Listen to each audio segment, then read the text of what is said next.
Uma história de sangue, glória e contradições. Introdução. O final do primeiro milênio trouxe um sentimento profundo de transformação e incerteza à Europa. Em uma sociedade moldada pelo trabalho rural e pela onipresença da Igreja, a espiritualidade era a principal lente de interpretação da realidade. As estruturas feudais se consolidavam, e a busca por significado transcendental conduzia as massas a uma devoção intensa.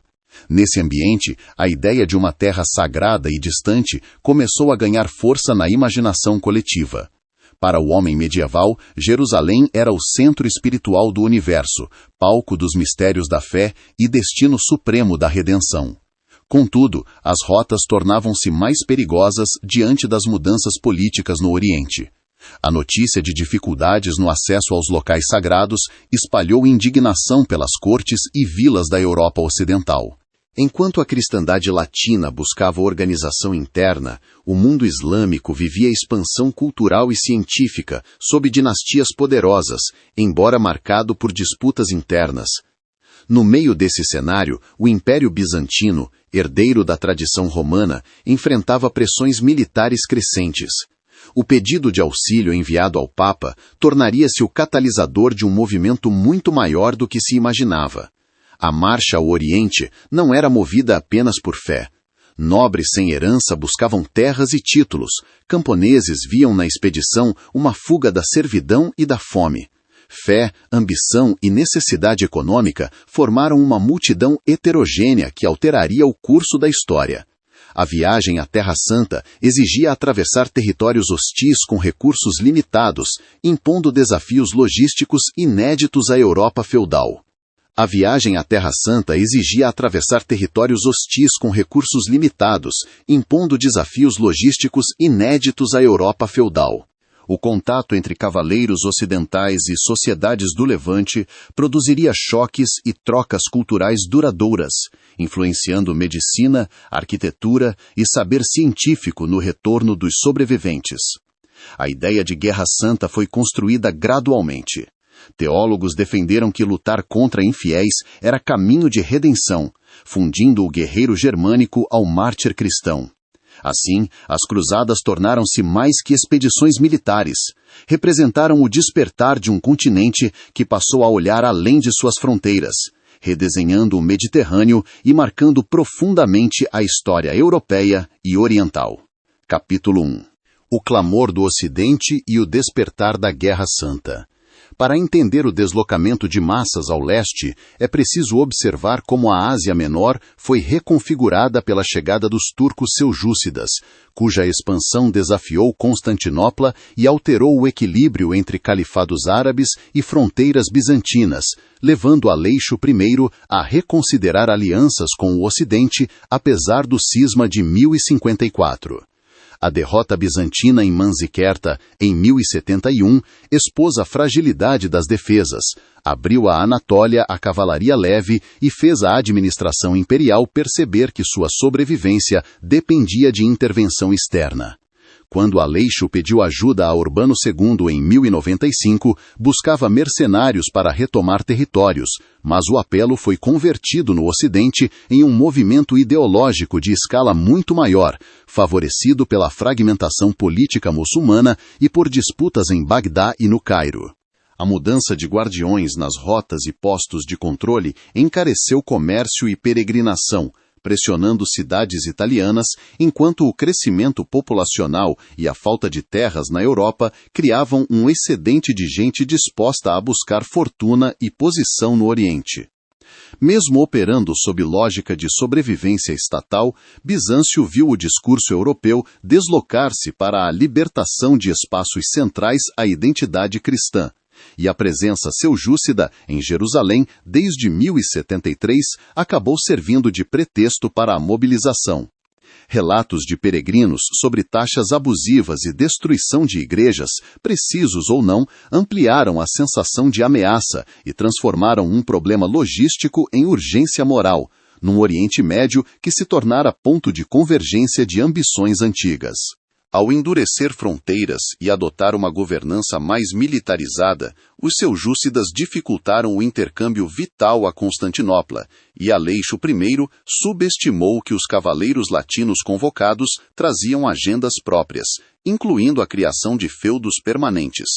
No outono de 1095, Clermont foi o palco em que Urbano I unificou clérigos e nobres ao canalizar conflitos internos para um inimigo externo, prometendo remissão total dos pecados como motor psicológico do projeto.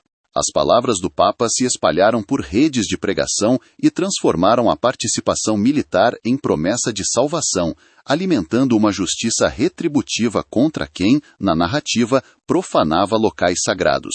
O chamado ultrapassou a classe guerreira e alcançou os pobres, e o lema de que Deus assim o desejava passou a legitimar sacrifícios, fundindo cultura cavalheiresca e devoção no ideal do cavaleiro de Cristo, que fazia da guerra uma atividade com validação espiritual.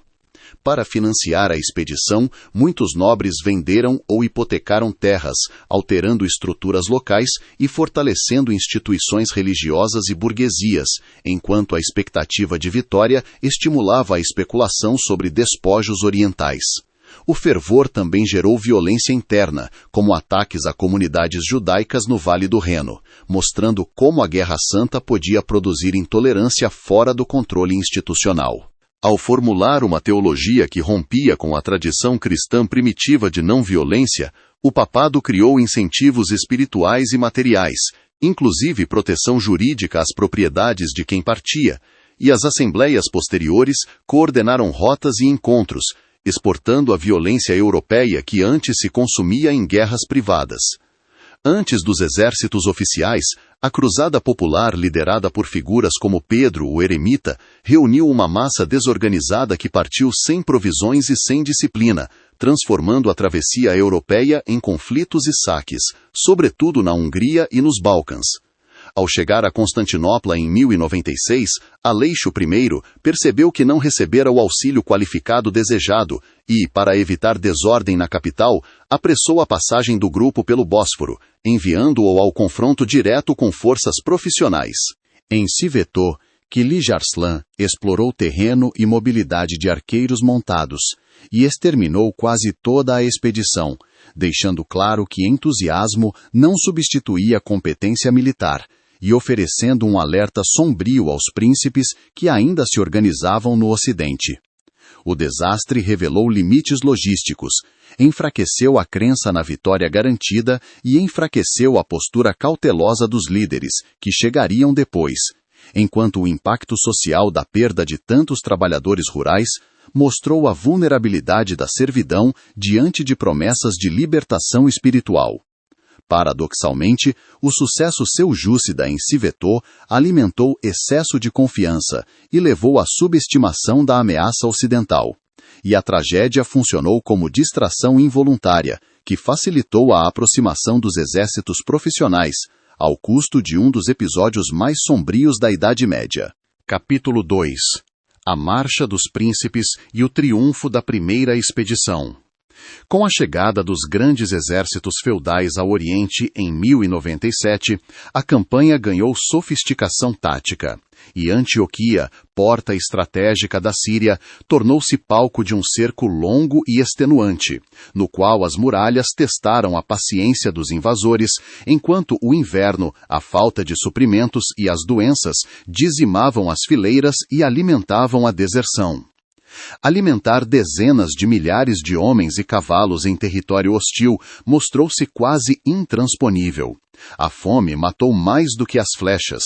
Soldados consumiram animais de carga e raízes, e a sobrevivência passou a depender de alianças com mercadores e do abastecimento pelo mar, sustentado por uma rede frágil. Nesse clima, a descoberta da suposta lança sagrada sob a Catedral de São Pedro, atribuída por Pedro Bartolomeu ao ferimento de Cristo, agiu como catalisador psicológico, reforçando a coesão para a surtida contra as forças de Kerboga e transformando a vitória menos em milagre tático e mais em unificação emocional. Amparados por essa narrativa, os cruzados suportaram divisões internas e, quando as portas foram abertas por traição negociada por Boemundo de Taranto, o massacre consolidou Antioquia como o primeiro enclave latino na Síria, alterando a geopolítica regional. O controle da cidade virou base para a marcha ao sul, mas Boemundo, ao reivindicá-la, rompeu acordos com Aleixo I e inaugurou a tensão entre auxílio bizantino e ambição latina, uma desconfiança que marcaria as cruzadas seguintes. A própria vitória foi facilitada pela falta de unidade entre emires muçulmanos, muitos temerosos do poder de Kerboga, e a consolidação exigiu reconstruir defesas e organizar a administração, levando os cruzados a aprender governo em sociedade diversa e a adotar pragmatismo com súditos não cristãos para manter a estabilidade. Depois de meses pela costa, os remanescentes avistaram Jerusalém em junho de 1099 e iniciaram um cerco urgente, pressionado pela falta de água e madeira e pela aproximação de reforços egípcios. Com engenharia coordenada e madeira obtida de navios genoveses desmontados, torres de assalto foram erguidas e posicionadas, e o avanço na carpintaria militar viabilizou a transposição dos muros, enquanto as frotas italianas sustentavam suprimentos e materiais em terreno árido, revelando o potencial econômico da conquista para Gênova e Pisa.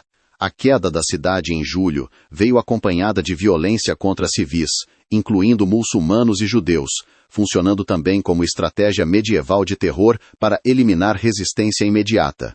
Jerusalém deixou de ser apenas destino de peregrinação e passou a capital política latina, com substituição de elites e reorganização administrativa. O impacto emocional reverberou no Mediterrâneo, com celebração na Europa e humilhação em centros islâmicos, mas a vitória abriu uma fase precária, pois muitos soldados queriam voltar após cumprir votos, e os que ficaram precisaram governar sem grande exército. Godofredo de Bouillon foi escolhido como governante e recusou o título de rei, e o Reino de Jerusalém nasceu como experimento de colonização sustentado por rotas marítimas e por um sistema legal que codificou a vida sob minoria armada, com as assis de Jerusalém e a distribuição de terras em vassalagem para a defesa. A economia passou a depender de taxas de peregrinos e do comércio de luxo ligado às caravanas, com portos como Acre e Jafa como artérias vitais. A integração ao comércio global foi rápida, mas mascarava a vulnerabilidade militar de fronteiras extensas e poucas defesas naturais. A estabilização do domínio cristão exigiu reproduzir o feudalismo em ambiente cultural distinto. Vassalagem e feudos permitiram que uma elite guerreira controlasse amplas áreas rurais, e centros como Trípoli, Edessa e Antioquia atuaram com autonomia e interesses dinásticos, refletindo a fragmentação intrínseca do modelo latino. No Oriente, porém, a economia monetária mais desenvolvida forçou adaptação a impostos em dinheiro e a uma governança híbrida, combinando costumes feudais e práticas burocráticas herdadas de bizantinos e califados, indispensáveis à sobrevivência econômica. O pragmatismo também moldou a administração. Leis europeias para colonos e tradições locais para comunidades agrícolas, garantindo produção e arrecadação, enquanto impostos sobre caravanas integravam os estados cruzados à economia regional e tornavam o lucro comercial tão central quanto a defesa das relíquias. A demografia manteve europeus concentrados em cidades e pontos estratégicos, com maioria rural culturalmente distinta, exigindo presença militar constante, onerosa e incapaz de tornar o território homogêneo. Para compensar inferioridade numérica, ergueram-se castelos em pontos-chave, ao mesmo tempo fortalezas, centros administrativos e símbolos de autoridade, com arquitetura influenciada por técnicas bizantinas e árabes. A rede de fortificações ligava cidades e portos e garantia a sobrevivência. O custo de manutenção empurrou nobres a buscar novas rendas e favoreceu a ascensão das ordens militares, capazes de sustentar guarnições e reparos, criando estados dentro do Estado, com agendas próprias e profissionalizando a defesa. Ainda assim, rivalidades diplomáticas entre os próprios estados cruzados corroíam a coesão estratégica e facilitavam a vida de líderes islâmicos, que explorariam essas fissuras para recuperar territórios perdidos. Capítulo 3. a defesa da fé e o surgimento das ordens monásticas militares.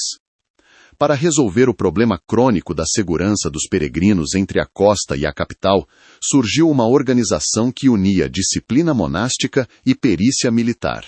Os Cavaleiros do Templo de Salomão, fundados por nobres liderados por Hugues de Payens e apoiados oficialmente pela Igreja como força de elite da Guerra Santa. Diferentes dos cavaleiros seculares, esses monges guerreiros faziam votos de pobreza e obediência, criando um exército permanente e treinado. A justificativa teológica, formulada por Bernardo de Claraval, descrevia sua luta como batalha espiritual, em que a morte do inimigo não era homicídio, mas malecídio, o que facilitou o recrutamento e transformou a violência em piedade institucional. Com doações de terras e recursos por toda a Europa, a ordem acumulou poder financeiro e político e desenvolveu um sistema de transferências que funcionava como rede bancária primitiva, ampliando sua influência para além do campo de batalha e sustentando a infraestrutura do reino. Suas comendas serviam de base agrícola e de recrutamento, financiando equipamentos superiores e uma disciplina padronizada que fez dos templários a espinha dorsal da defesa, enquanto outras ordens, como os hospitalários, também se militarizavam e competiam, elevando o nível técnico do combate, embora sua autonomia gerasse atritos com autoridades reais por responderem ao papado. Sediados em Jerusalém, no local do antigo templo, os templários ganharam aura de legitimidade, atuaram como construtores e administradores e influenciaram a arquitetura defensiva. Porém, no século XIV, a riqueza e a independência que os fortaleceram tornaram-se ameaça às monarquias centralizadoras e alimentaram a perseguição que os derrubaria, apesar de seu papel decisivo na manutenção da presença latina.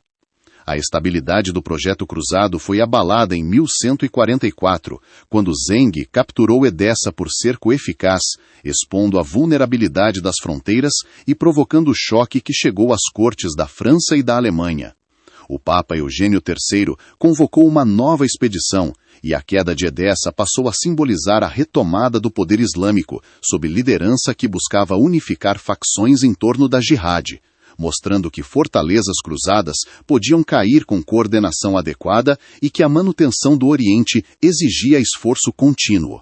Diferente da primeira cruzada, a segunda contou com reis como Luís VII e Conrado III, o que deu peso político, mas trouxe disputas e problemas de comando.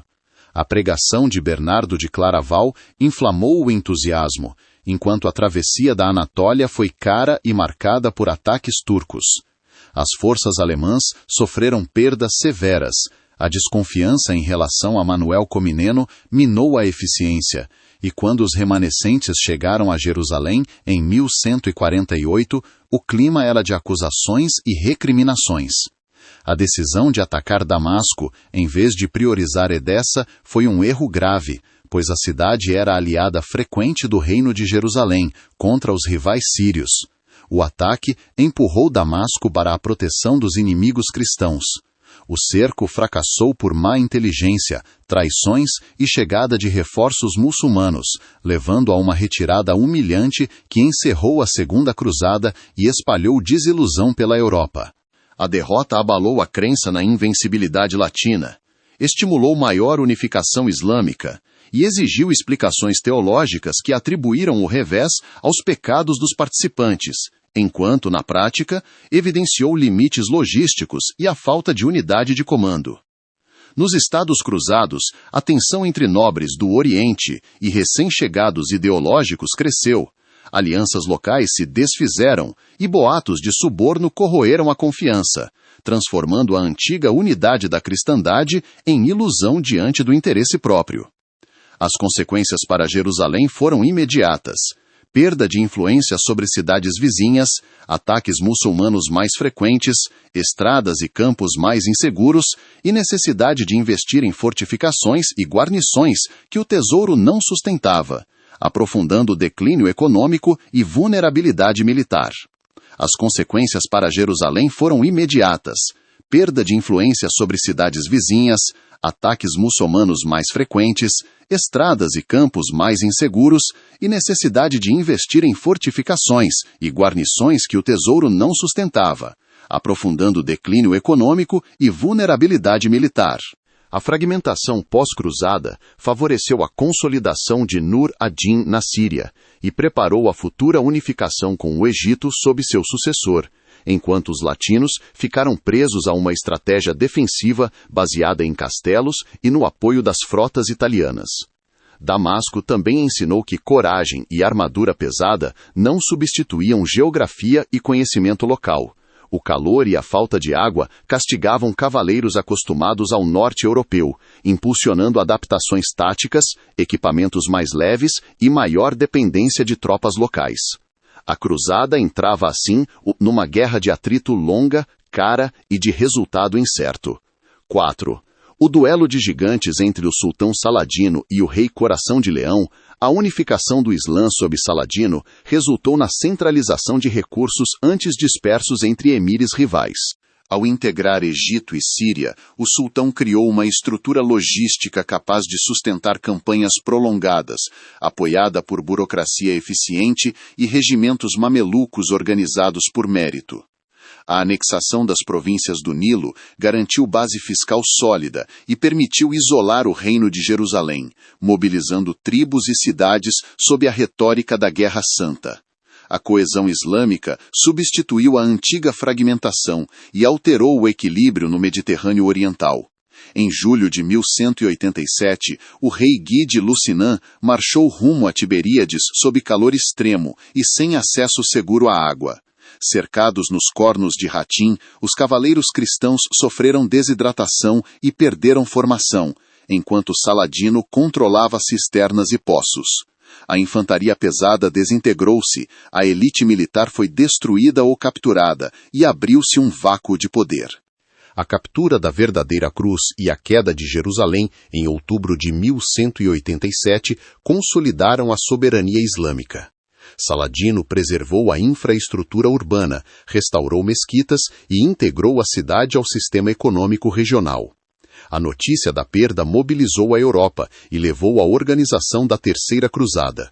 Em 1191, Ricardo Coração de Leão desembarcou em Acre com forte logística naval. O cerco utilizou catapultas, minas e máquinas de guerra financiadas pelo rei inglês, que quebrou o bloqueio mameluco.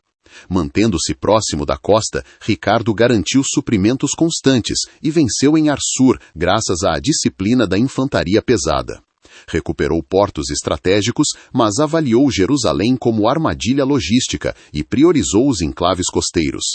Ricardo e Saladino mantiveram contatos diplomáticos enquanto enfrentavam limites financeiros e políticos. Chipre tornou-se base essencial da retaguarda cruzada. Em 1192, o Tratado de Jaffa estabeleceu que as cidades costeiras ficariam com os cruzados e Jerusalém sob Saladino, aberta a peregrinos.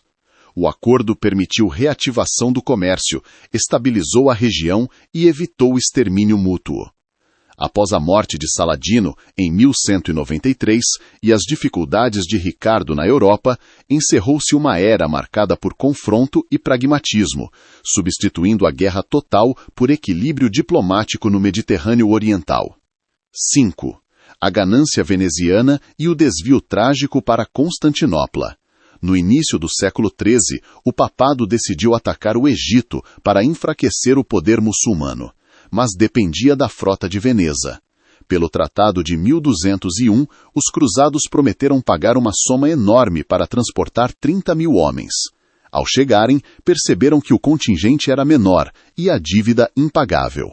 O doge Henrico Dandolo aproveitou a alavancagem e desviou a expedição para atacar Zara, cidade cristã rival comercial. A cruzada tornava-se instrumento de cobrança mercantil. Depois, aceitaram a proposta do príncipe bizantino Aleixo Ângelo, que prometeu pagar as dívidas e unir as igrejas se fosse restaurado no trono. Em 1204, diante da incapacidade de cumprir as promessas, os cruzados tomaram Constantinopla. O saque destruiu patrimônio acumulado por séculos e fragmentou o Império Bizantino. Veneza garantiu 3/8 do território e consolidou seu domínio comercial no Mediterrâneo Oriental. A cruzada não enfrentou muçulmanos, aniquilou o principal baluarte cristão do Oriente. O saque de 3 dias atingiu inclusive Santa Sofia, com relíquias roubadas e enviadas ao Ocidente. O trauma selou o abismo entre Roma e Constantinopla. A nova administração feudal latina desorganizou a economia, enquanto venezianos controlavam alfândegas e comércio. Elites gregas fugiram para Nicéia e Trebisonda, mantendo governos no exílio. A cidade definhava sob exploração e perda de legitimidade. O Império Latino, criado em 1204 com Balduíno de Flandres, nasceu em crise de legitimidade e guerra constante. Fragmentado em feudos rivais, enfrentou búlgaros e resistência bizantina reorganizada em Nicéia. Dependente de Veneza, tornou-se protetorado frágil e economicamente exaurido. A imposição do rito latino fortaleceu a identidade ortodoxa e aprofundou o cisma. A fragmentação abriu espaço à ascensão balcânica e ao futuro avanço otomano. Reconquistada pelos gregos em 1261, Constantinopla era apenas sombra do passado. A Quarta Cruzada, iniciada para salvar o Levante, terminou por destruir o coração cristão oriental. O episódio revelou como interesses econômicos e miopia estratégica puderam desviar a Guerra Santa e comprometer séculos de estabilidade no leste europeu. 6. A fé obstinada de reis e crianças em expedições desesperadas, em 1212, um fervor místico levou jovens e camponeses pobres a crer que a pureza espiritual reconquistaria Jerusalém sem armas. A chamada Cruzada das Crianças nasceu da desilusão com as expedições nobres e foi impulsionada por pregadores carismáticos como Estevão de Cloís e Nicolau de Colônia, que prometeram até que o mar se abriria. Alimentado por crise de subsistência e excesso demográfico, o movimento virou fuga da fome e da opressão feudal, sem recursos, cavalos ou financiamento, dependendo de caridade. Sem coordenação, muitos morreram de frio, fome e doenças nos Alpes. Os que chegaram a Marsella ou Gênova viram a promessa ruir, e parte foi enganada e vendida como escrava no norte da África e no Egito. A Igreja oscilou entre ver piedade extrema e perigo de massas fora do controle, e a leitura moderna lembra que crianças podia significar pobres e marginalizados de várias idades. O desastre reforçou o controle sobre a pregação ambulante e consolidou a ideia de que cruzadas exigiam força material e organização, enquanto a tragédia expôs como narrativas de fé sem base técnica alimentavam o sofrimento. A Quinta Cruzada, iniciada em 1217, mudou o foco para o Egito e cercou Damieta, na foz do Nilo, por quase 2 anos, usando engenharia e máquinas navais para romper as defesas. A captura em 1219 foi um grande triunfo. Após a queda, o sultão Al-Kamil ofereceu devolver Jerusalém e a Terra Santa em troca da retirada, mas a liderança, influenciada pelo legado Pelágio, recusou e apostou na conquista total do Egito. Em 1221, ao marchar rumo ao Cairo, o exército ignorou as cheias do Nilo e tornou-se vulnerável à hidrologia local. Comportas foram abertas, acampamentos inundados, suprimentos cortados e a rendição foi inevitável, com devolução de Damieta. O fracasso mostrou que tomar cidades isoladas não significava controlar um país moldado por ciclos fluviais e expôs limites táticos e intelectuais. O entusiasmo pelas cruzadas caiu e o Al-Kamil consolidou o Egito como centro de resistência. O reino de Jerusalém permaneceu frágil e o modelo papal de grandes expedições multinacionais entrou em declínio. Em 1228, Frederico II conduziu a Sexta Cruzada sem apoio do Papa e mesmo excomungado, apostando na negociação com Al-Kamil em vez do combate. Pelo Tratado de Jaffa de 1229, recuperou Jerusalém, Belém e Nazaré por 10 anos, enquanto os muçulmanos mantinham a esplanada das mesquitas e o direito de oração, solução pragmática atacada por fanáticos. Frederico foi coroado no Santo Sepulcro sem clero, simbolizando o choque entre poder imperial e autoridade papal, e mostrando a cruzada como política de Estado. O acordo era frágil, com proibição de reconstruir muralhas e sabotagem de nobres e ordens militares, mas abriu intercâmbio cultural em ciência e filosofia.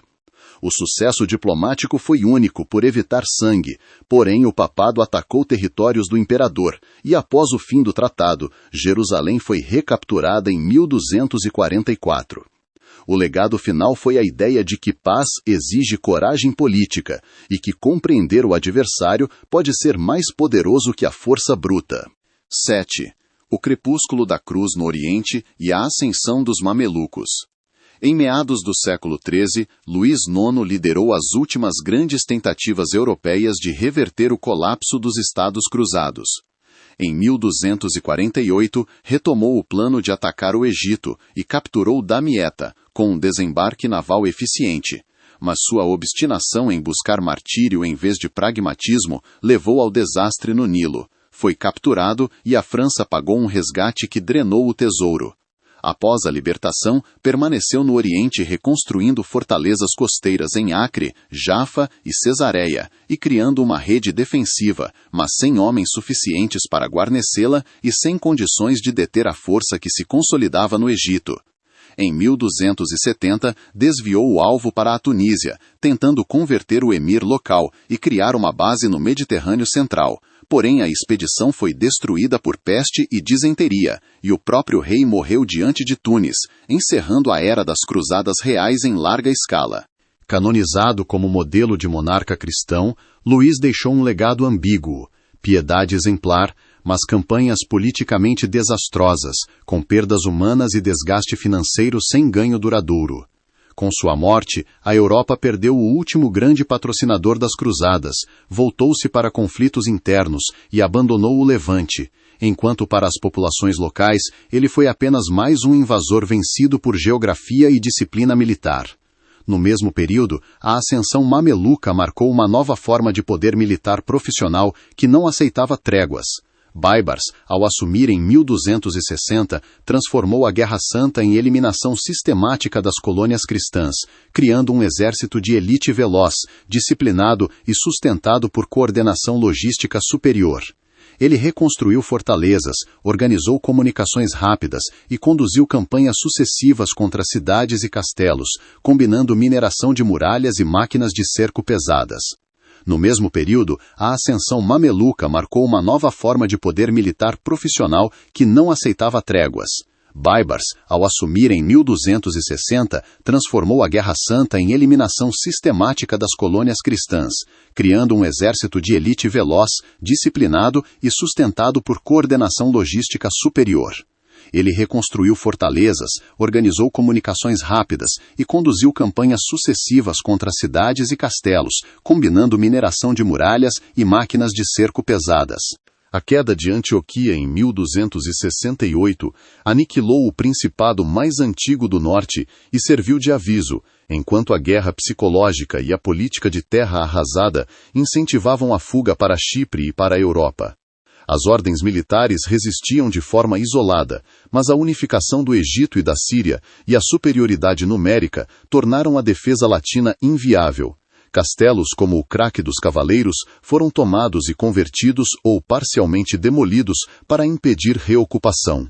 Baibars também explorou divisões entre ordens e monarcas europeus, firmando tréguas pontuais para atacar vizinhos e quebrar qualquer unidade, ao mesmo tempo em que o isolamento forçava a dependência de frotas italianas caras e colapsava a economia de um reino de Jerusalém reduzido a uma faixa costeira em torno de Acre. Em 1291, Al-Ashraf Khalil reuniu forças enormes e cercou Acre, última capital cruzada. Com disparidade absoluta, bombardeio intenso, túneis de mineração com substâncias inflamáveis e ataques contínuos, as muralhas duplas foram rompidas. O pânico civil explodiu no porto, muitos morreram afogados ou massacrados, e as ordens militares lutaram até o fim sem espaço para rendição negociada. Após a queda, Tiro, Sidon e Beirute foram abandonadas, e os mamelucos destruíram muralhas e estruturas portuárias para eliminar qualquer base futura de desembarque, encerrando a presença latina em ruínas. Na Europa, a perda foi recebida como horror religioso e indiferença política, e o Reino de Jerusalém virou título honorífico, enquanto o centro de gravidade europeu se deslocava. No plano econômico, mercadores italianos adaptaram-se e renegociaram o comércio com os mamelucos, mostrando que o lucro sobrevivia sem ocupação militar. Sem a Terra Santa, as ordens militares entraram em crise, e a queda de Acre teve repercussões diretas, que culminariam na perseguição aos templários em 1307. Para o mundo islâmico, 1291 significou a vitória final e uma estabilidade mameluca que consolidou o Egito como centro regional até a ascensão otomana. 8. As marcas eternas de um conflito que transformou a civilização. Apesar dos fracassos militares, as cruzadas impulsionaram o despertar comercial europeu ao conectar o Ocidente às rotas orientais. Cidades italianas como Veneza e Gênova ampliaram frotas mercantis e mecanismos de seguro, acumulando capital que fortaleceu a burguesia e desafiou o poder feudal baseado na terra. A necessidade de financiar expedições estimulou instrumentos como letras de câmbio e redes de crédito, tornando as transações mais seguras e eficientes. A demanda por especiarias, açúcar e sedas mudou hábitos de consumo, estimulou novas manufaturas e integrou economias de diferentes regiões em uma rede estável de trocas. Com o capital acumulado, repúblicas marítimas financiaram artes, arquitetura e educação, preparando o terreno do renascimento urbano. Esse dinamismo também ajudou reis a centralizarem poder por meio de impostos sobre o comércio, contratação de burocratas e mercenários, acelerando a economia monetária e enfraquecendo vínculos feudais. No plano técnico, a circulação de mercadorias favoreceu navegação mais avançada, navios maiores e maior capacidade logística, abrindo caminho para futuras expansões marítimas. Ao mesmo tempo, centros urbanos tornaram-se espaços cosmopolitas onde o pragmatismo dos negócios gerou tolerância relativa e circulação de ideias, fazendo com que, mesmo sem conquistar a terra, a Europa ganhasse vantagem nos mercados. No plano técnico, a circulação de mercadorias favoreceu navegação mais avançada, navios maiores e maior capacidade logística, abrindo caminho para futuras expansões marítimas. Ao mesmo tempo, centros urbanos tornaram-se espaços cosmopolitas, onde o pragmatismo dos negócios gerou tolerância relativa e circulação de ideias, fazendo com que, mesmo sem conquistar a terra, a Europa ganhasse vantagem nos mercados. O contato com o mundo islâmico também trouxe um fluxo intelectual decisivo. Traduções e saberes preservados por estudiosos árabes alimentaram universidades, filosofia e bases do método científico. Na medicina, práticas de higiene e farmacologia, além de compêndios como os associados à Avicena, contribuíram para a padronização de tratamentos e evolução dos hospitais. A matemática indo-arábica, com o zero e novos métodos de cálculo, fortaleceu contabilidade, engenharia e cartografia, enquanto artes e arquitetura absorveram técnicas e formas que enriqueceram o repertório visual europeu. No cotidiano, novos cultivos e especiarias transformaram a agricultura e alimentação, e até o vocabulário europeu incorporou termos árabes ligados à ciência, comércio e navegação, sinalizando a profundidade da hibridização cultural. Na memória histórica, porém, as cruzadas deixaram cicatrizes duradouras. No Oriente Médio, cruzado virou metáfora para a intervenção hostil, e símbolos como Saladino e Baibars foram mobilizados como emblemas de resistência. Na Europa, narrativas românticas do século XIX idealizaram o cruzado e ajudaram a justificar projetos coloniais, enquanto discursos extremistas posteriores exploraram versões simplificadas do conflito. As ruínas em Jerusalém, Acre e Constantinopla permanecem como marcas físicas que lembram ambição, violência e intercâmbio. No balanço final, as cruzadas contribuíram para a formação de uma identidade europeia e para mudanças econômicas e intelectuais profundas, mas também deixaram o alerta sobre o custo da fusão entre fé, poder e desumanização do adversário, num mundo que se tornou justamente um mosaico inseparável de influências entre Oriente e Ocidente.